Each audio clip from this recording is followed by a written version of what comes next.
leech got me again. Look how fat that guy is with blood. He's just all full of my blood. Now he's going to have to get full of my boot. Like that, did you? Hey?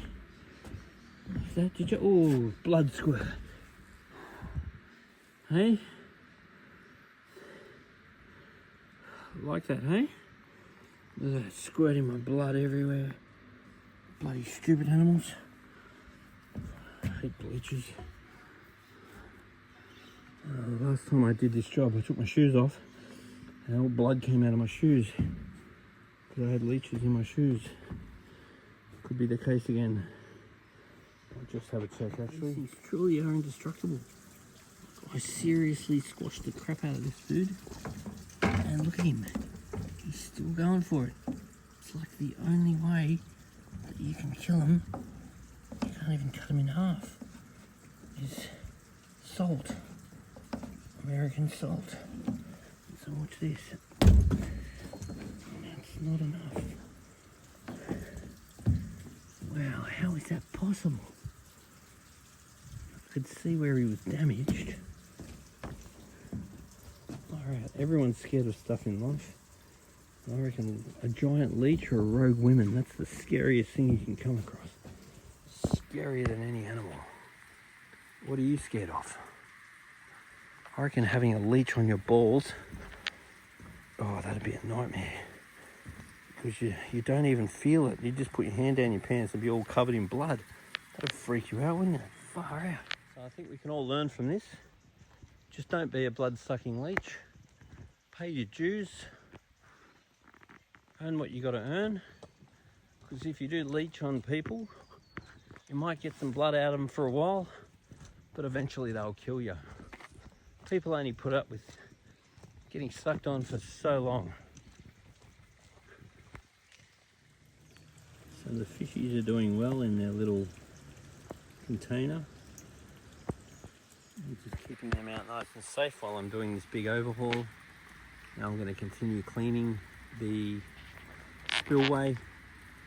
Then I'm going to replace the UV sterilizer while I'm waiting for this pond to refill. Absolutely beautiful part of the world. Look at this, absolutely gorgeous. So anyway, us bushmen, to entertain ourselves and also to make our whereabouts known for animals and other bushmen or potentially nudists. We like to sing songs, and there's certain bush songs that us bushmen like to sing. Like a well-hung plowboy getting off of his horse and having... Oh no, it's a cowboy song, not a bush ranger, not a bushman song. Now, one of the great advantages of a spillway is the amount of oxygen that the spillway puts in the water, because the trickling of the water like this exposes a very large surface area with zero surface tension and helps to create lovely oxygen-rich water for your fish. Okay, so this pump is intermittently turning off and on. Now, while it's on, I try and use this opportunity to give it a backflush. So it's on backflush, and then I just pump on this handle and feel dirt come out. Once the dirt stops coming out, then I know it's nice and clean. But it turns on for a while and it turns off for a while. That's what's going on right now. So whether this pump needs replacing or we send it back to Awasa for a service, we'll need to get advice on that.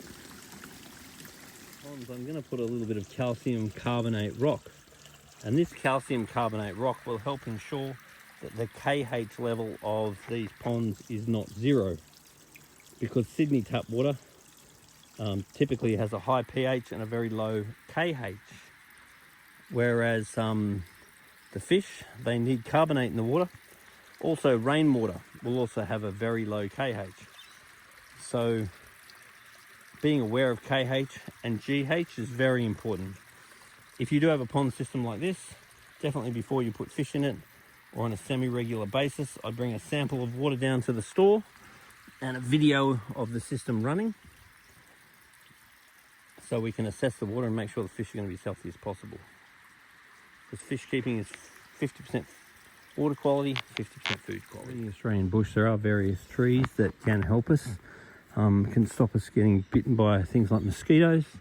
And if you know where to look, these natural resources can really make your life a lot more pleasant when you're not getting stung by mosquitoes all the time. I hate mosquitoes. So for now I've got the pump on and the UV off. So unless I get instructions from the owner to replace the pump, then I'll leave the UV off because I don't want the UV on without the pump running, because that can damage the inside of the filter. So for now, this filter is working better than nothing, but it's working intermittently. Over time, will it start working constantly? That's actually possible due to some of the qualities of these pumps. They have off-on features, so that's where we're at right now. I'll leave that on, but I'll leave the UV off for now. Okay, so while I've had the chance, I've just given that filter another bit of a clean out. I've given that a bit more of a flush out. Now it should start clearing up pretty soon. All these ponds are now done. Just got to finish the bottom pond, and then I've got to treat all the water. Then I'll distribute the fish into all of them, and then I'll underwait for my next instructions from the owner. So far so good. So pretty much since yesterday, I've decided to give these filters a clean again, and as you can see, they're completely clogged again. So that's very normal. After you do a big clean and you disturb everything, all this crap's going to end up in the filter. So various products like sludge remover helps to break this stuff down over time, but this is something to be aware of. If you're going to do a big clean, you need to do a series of filter cleans, otherwise your filter is going to clog up, and then that's going to defeat the purpose. So as you can see, it's got this bad just in days. Now look how beautiful these pumps are working now. So if we see this surface agitation decreasing, that means that we need to clean the filters, because the filters will clog up. So that's something we want to keep an eye on.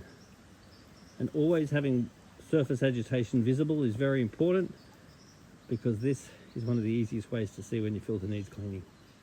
If this reduces or stops, it's clean filter time. In Australia, we're very lucky where we live. It's an absolutely beautiful country. Anyway, put a little note on the bottom of this video and tell us where you're watching from and how beautiful is the place that you're living in. I love Australia. Water clarity is very good in there now. Water clarity is getting very good in there now. Water clarity is improving down there now.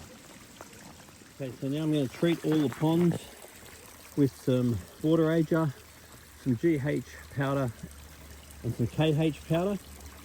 I've also got some coral pieces to make sure the KH of the water doesn't go to zero.